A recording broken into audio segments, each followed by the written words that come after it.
Good morning students. आज अपन Indian polity के बहुत सारे क्वेश्चंस, लगभग 50 से ज़्यादा क्वेश्चन हैं, उनका डिस्कस करेंगे। और मेरी कोशिश रहेगी कि डेली आपको इसी तरीके का एक वीडियो बनाकर दिया जाए जिसमें अलग अलग सब्जेक्ट के एग्ज़ाम के पर्सपेक्टिव से इम्पोर्टेंट क्वेश्चंस आपके साथ शेयर किए जाए। क्योंकि अगर अपन रील बनाते हैं तो रील में क्या होता है, एक ही क्वेश्चन पूछ पाते हैं। तो मैंने सोचा कि क्यों ना अपन 20 से 50 क्वेश्चन डेली के सब्जेक्ट वाइज आपको बताएं ताकि एग्ज़ाम में आपको फ़ायदा मिल सके। तो आज इंडियन पॉलिटी में अपना आज का टॉपिक है भारत का संवैधानिक विकास, उसके ऊपर अपन डिस्कस करेंगे। पहला क्वेश्चन ये पूछा जा सकता है कि रेगुलेटिंग एक्ट 1773 द्वारा सर्वोच्च न्यायालय की स्थापना कहाँ पर की गई थी। तो इसका जो आंसर है वो है कलकत्ता में। रेगुलेटिंग एक्ट 1773 के द्वारा कलकत्ता में 1774 में सुप्रीम कोर्ट की स्थापना की गई थी। नेक्स्ट क्वेश्चन है भारतीयों को भारत के प्रशासन में भाग लेने का अधिकार किस अधिनियम के द्वारा प्राप्त हुआ है। तो इस क्वेश्चन का आंसर है चार्टर एक्ट 1833 के द्वारा। चार्टर एक्ट 1833 के द्वारा क्या है कि भारत के लोग जो थे उनको भारत के प्रशासन में भाग लेने का अधिकार मिल गया था। नेक्स्ट क्वेश्चन है भारतीय विधान परिषद को बजट पर बहस करने की शक्ति जो है किस अधिनियम के द्वारा प्राप्त हुई थी। बजट पर बहस करने की शक्ति, तो इस क्वेश्चन का आंसर है भारत परिषद अधिनियम 1892। भारत परिषद अधिनियम 1892 के द्वारा भारत विधान परिषद को जो है बजट पर बहस करने का अधिकार मिल गया था। नेक्स्ट क्वेश्चन है केंद्रीय विधानमंडल सर्वप्रथम किस अधिनियम द्वारा द्विसदनीय बनाया गया था। केंद्रीय विधानमंडल को किस अधिनियम के द्वारा पहली बार द्विसदनीय बनाया गया था। तो इस क्वेश्चन का आंसर है 1919 के भारत शासन अधिनियम के द्वारा भारत के केंद्रीय विधानमंडल को द्विसदनीय बनाया गया था। नेक्स्ट क्वेश्चन है भारत के राष्ट्रपति को अध्यादेश निर्गत करने की शक्ति मूलतः किस अधिनियम से प्रेरित है। भारत के संविधान में जो राष्ट्रपति को अध्यादेश जारी करने की, ऑर्डिनेंस जारी करने की जो शक्ति मिली है वो किस अधिनियम से प्राप्त है, प्रेरित है। तो इस क्वेश्चन का आंसर है भारत शासन अधिनियम 1935 के अधिनियम से ये प्रेरित मानी जाती है। नेक्स्ट क्वेश्चन है केंद्र में द्वैध शासन व्यवस्था किस अधिनियम द्वारा लागू की गई थी। केंद्र के अंदर द्वैध शासन व्यवस्था किस अधिनियम के द्वारा लागू की गई थी। तो इस क्वेश्चन का आंसर है भारत शासन अधिनियम 1935। इसके द्वारा केंद्र में जो है द्वैध शासन व्यवस्था को लागू किया गया था। नेक्स्ट क्वेश्चन है ब्रिटिश भारत में किस अधिनियम में संघीय शासन का प्रावधान था। ब्रिटिश भारत के अंदर किस अधिनियम में संघीय शासन का प्रावधान था। तो इस क्वेश्चन का आंसर है भारत शासन अधिनियम 1935 के अंदर संघीय शासन का प्रावधान दिया गया था। नेक्स्ट क्वेश्चन है अखिल भारतीय संघ स्थापित करने का प्रावधान किस अधिनियम में किया गया था।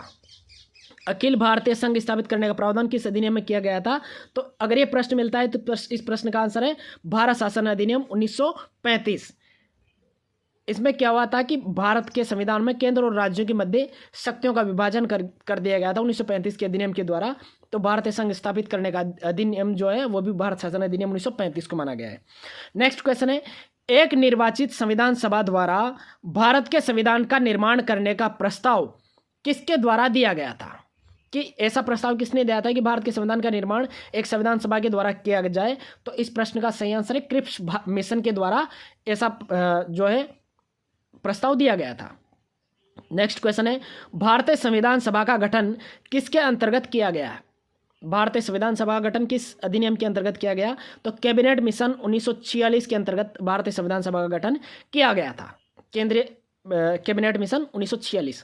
नेक्स्ट क्वेश्चन है कैबिनेट मिशन द्वारा प्रस्तुत योजना के अनुसार संविधान सभा में प्रांतों में से प्रतिनिधियों का निर्वाचन किस अनुपात में करना था। तो इस प्रश्न का सही आंसर है 10 लाख की जनसंख्या पर एक सदस्य का निर्वाचन उनको करना था। कैबिनेट मिशन की योजना के अनुसार संविधान सभा के अंदर प्रांतों से जो लिया गया था उसमें 10 लाख पर एक कैंडिडेट उनको लेना था। नेक्स्ट क्वेश्चन है भारतीय संविधान का निर्माण करने वाली संविधान सभा के सदस्यों का चुनाव किसके द्वारा किया गया था। संविधान सभा के सदस्यों का चुनाव किसके द्वारा किया गया था। तो इस प्रश्न का आंसर है विभिन्न प्रांतों की विधानसभाओं के द्वारा सदस्यों का निर्वाचन किया गया था। नेक्स्ट थोड़ा और बता देता हूं मैं। अंतरिम सरकार जो 1946 में बनी थी उसमें जवाहरलाल नेहरू जो थे उनके पास में राष्ट्रमंडल संबंध और विदेश मामले ये 2 प्रभार थे। सरदार वल्लभ भाई पटेल के पास गृह सूचना एवं प्रसारण विभाग था। डॉक्टर राजेंद्र प्रसाद के पास खाद्य एवं कृषि विभाग था। जॉन मथाई के पास उद्योग एवं नागरिक आपूर्ति विभाग था। जगजीवन राम के पास श्रम मंत्रालय था। सरदार बलदेव सिंह के पास रक्षा मंत्रालय था। लियाकत अली खान के पास वित्त मंत्रालय था। और सी राजगोपालाचारी के पास शिक्षा एवं कला मंत्रालय था। भारत शासन अधिनियम 1919 की समीक्षा करने के लिए 1927 में कैबिनेट मिशन का गठन किया गया था। ये भी आपको ध्यान रखना है कि जो भारत शासन अधिनियम 1919 है उसकी समीक्षा करने के लिए किसका गठन किया गया था, तो साइमन कमीशन 1927 के अंदर उसका गठन किया गया था।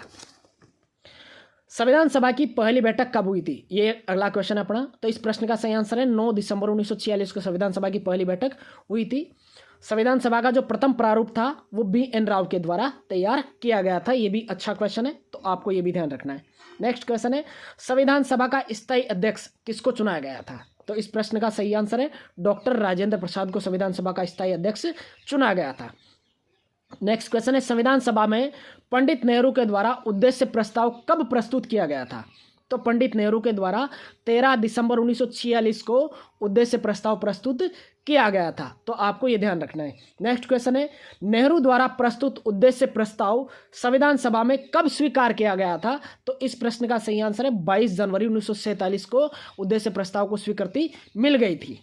नेक्स्ट क्वेश्चन है भारतीय संविधान के निर्माण में संविधान सभा के कुल कितने अधिवेशन हुए थे, संविधान सभा के कुल कितने अधिवेशन हुए थे संविधान निर्माण में, तो इस प्रश्न का सही आंसर है 12 अधिवेशन हुए थे।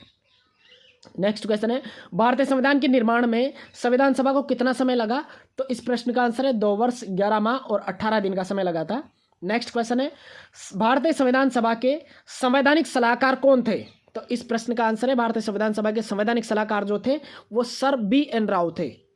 नेक्स्ट क्वेश्चन है भारत की संविधान सभा ने वर्तमान रूप में राष्ट्रध्वज को यानी कि अपना जो तिरंगा है उसको कब अपनाया था, तो इस प्रश्न का सही आंसर है 22 जुलाई 1947 को राष्ट्रध्वज को उन्होंने अपनाया था। संविधान सभा की प्रथम जो बैठक हुई थी उसकी अध्यक्षता डॉक्टर सच्चिदानंद सिन्हा ने की थी, जो इसके अस्थायी अध्यक्ष माने गए थे। संविधान सभा के अस्थायी अध्यक्ष थे प्रथम जिन्होंने अध्यक्षता करी थी डॉक्टर सच्चिदानंद सिन्हा।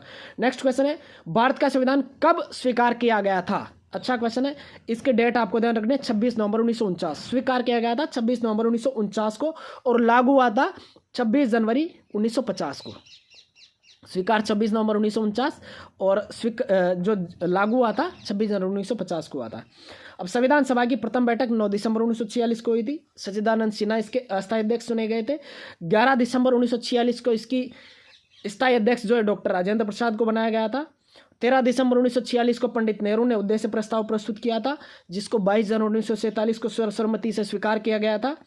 26 नवंबर 1949 को संविधान को अंगीकृत, अधिनियमित और आत्मार्पित किया गया था, और इसको 26 जनवरी 1950 से पूर्ण रूप से लागू किया गया था। तो ये आपको एक साथ ध्यान रखना है। नेक्स्ट क्वेश्चन है 26 नवंबर 1949 को भारतीय संविधान किसके द्वारा अधिनियमित किया गया था, तो इस प्रश्न का सही आंसर है संविधान सभा के द्वारा उसको अधिनियमित किया गया था। नेक्स्ट क्वेश्चन है जन गण मन को भारत के राष्ट्रगान के रूप में कब अपनाया गया था, इस प्रश्न का सही आंसर है 24 जनवरी 1950 को जनगण मन को भारत के संविधान राष्ट्रगान के रूप में स्वीकृति मिली थी।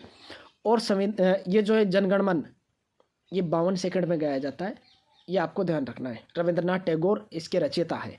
नेक्स्ट क्वेश्चन है भारत सरकार द्वारा अशोक स्तंभ को राष्ट्रीय चिन्ह के रूप में कब अडॉप्ट किया गया था, अशोक चिन्ह को, तो इस प्रश्न का सही आंसर है 26 जनवरी 1950 को अशोक चिन्ह को अपन ने मान्यता दी थी, उसको स्वीकार किया था। संविधान सभा की जो सलाहकार समिति थी उसके अध्यक्ष जो थे सरदार वल्लभ भाई पटेल थे, सलाहकार समिति के एडवाइजरी कमेटी के।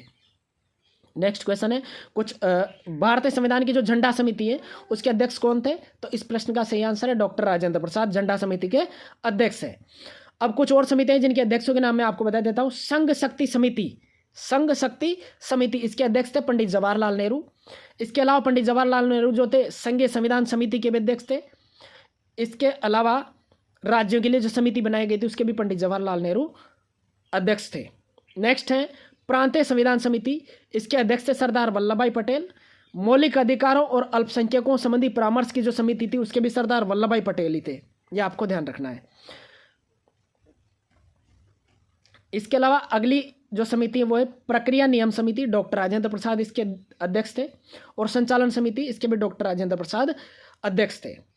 अगला क्वेश्चन है संविधान सभा के कार्यों से संबंधित जो समिति थी उसके अध्यक्ष कौन थे, तो इसका आंसर है जीवी मावलंकर कार्यों से संबंधित समिति के अध्यक्ष थे।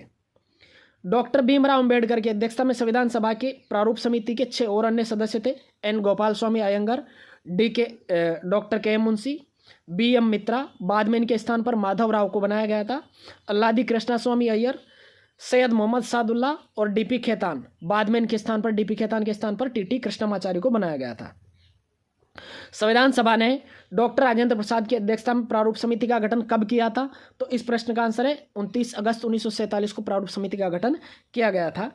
नेक्स्ट और अंतिम क्वेश्चन है, डॉक्टर भीमराव अंबेडकर संविधान सभा में निर्वाचन किस प्रेसिडेंसी से हुआ था? तो बम्बई प्रेसिडेंसी से 1947 से 1950 में इनका निर्वाचन हुआ था। पहले बंगाल प्रेसिडेंसी से 1946-47 में इनका निर्वाचन हुआ था। तो इस प्रकार संविधान सभा जो है उस 2 भाषाओं में लिखी गया था। भारत का संविधान हिंदी और अंग्रेजी में लिखा गया था और सभी सदस्यों ने इन दोनों प्रतियों पर इसके हस्ताक्षर किए थे। तो इस प्रकार आज की क्लास में अपन ने लगभग 50 से ज़्यादा क्वेश्चंस डिस्कस किए। इसी तरह से मैं कोशिश करूँगा कि डेली आपको एक 10-11 मिनट की क्लास में 50 क्वेश्चन के आसपास डिस्कस किया जाए, ताकि आपकी जीके की तैयारी और मजबूत हो सके और टॉपिक वाइज अपन तैयारी करवाएंगे। आज की क्लास के लिए बस इतना ही। आपको अगर क्लास पसंद आई है तो आप मुझे फेसबुक पर ज़रूर फॉलो करें। आज के लिए बस इतना ही। जय हिंद, धन्यवाद।